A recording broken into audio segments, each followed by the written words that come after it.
Claridge's article is requested, and trust will be those who will know exactly who the author is by what is written and how. And in it, I will show that Chartism of 1850 has progressed from the idea of simple political reform to the idea of social revolution. Yes, even here in practical anti-theory England, the spirit of the age is teaching the masses that mere reform is not enough. Under the present system, we're always going to be ruled by the same clique, albeit with several different names. So how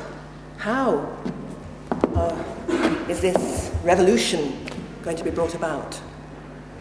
Well, I will argue that we will achieve absolutely nothing unless we all work together with this as our main aim. Here in England, the Saxon principle of local focus and the infinitesimal division of causes into single issues goes too far. I would entreat those who would substitute utopian land and other projects for actual politics to consider why they've never been able to put any of their social theories into practice. It's because the battle between the classes comprising society must be fought out first before any democratic or social republic can be organised. Look, I get it, I do. You're saying that we have to focus on the struggle against the state, yeah? And that even in 1850, this amazing woman was saying these amazing things. Haven't you forgotten something a bit crucial? Well, what's the answer to this great question you keep asking, but leave hanging in the air? How do we win? Did the Charters change anything? It seems to me they just disappeared into the usual English social protest and reformism. And that's even before they got the vote. They were repressed, they were deported, bought off, exhausted. And that's for the poor old levellers. They were put down the day after the Putney debates finished. How does all this history help us? Listen, I haven't actually said anything about today. That's not my job.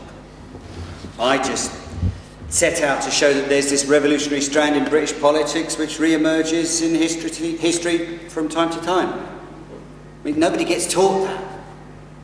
British history is some smooth transition from one stage to the next, all nice and stable, unshakable, unbroken institutions, stretching back into the mist of time on the solid foundation of private property. Yeah. Another great revolutionary strand that gets duffed up every time, worked over by the state and then defeated. It's just like another radical Henmanism.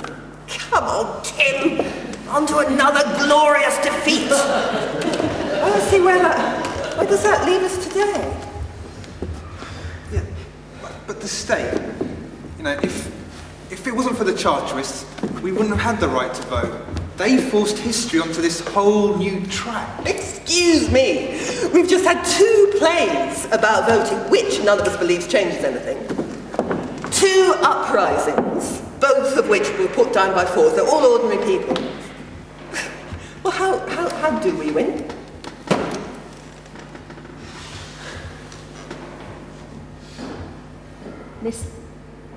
Listen, we have to solve the problems of the present in the present. History isn't a prescription to cure our ills. Quite right. And since this hall is costing us a lot of money, can we get these rehearsals finished? Yeah, but these questions need answering. So, if history isn't a prescription, how do we cure the patient? This is the 6 o'clock news from the BBC. Good evening. It emerged today that the government was fully aware that MI5 has been outsourcing the torture of British citizens in Pakistan.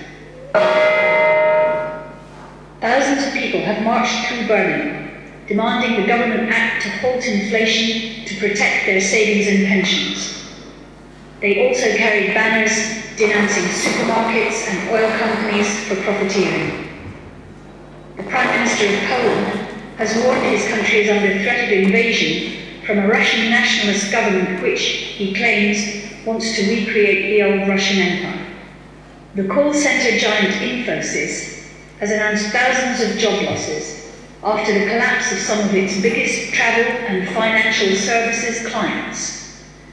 Most of the 10,000 jobs will be lost in India, Ireland, Poland and the United Kingdom. Well, that's it then. People didn't fight for the vote, so their descendants could sit here today and listen to that. They wanted to get their hands on some power, so they could kick this rubbish out once and for good. We have unfinished business, my friends. A great deal of unfinished business. That's enough for tonight. Drink, anyone? God, yes.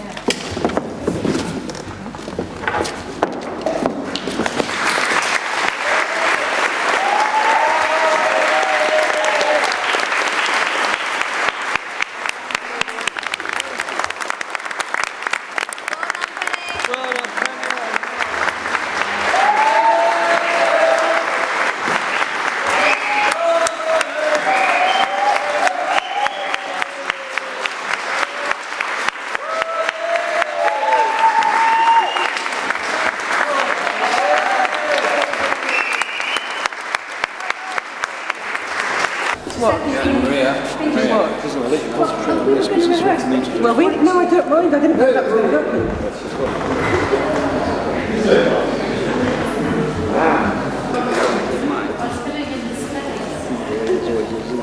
Ask.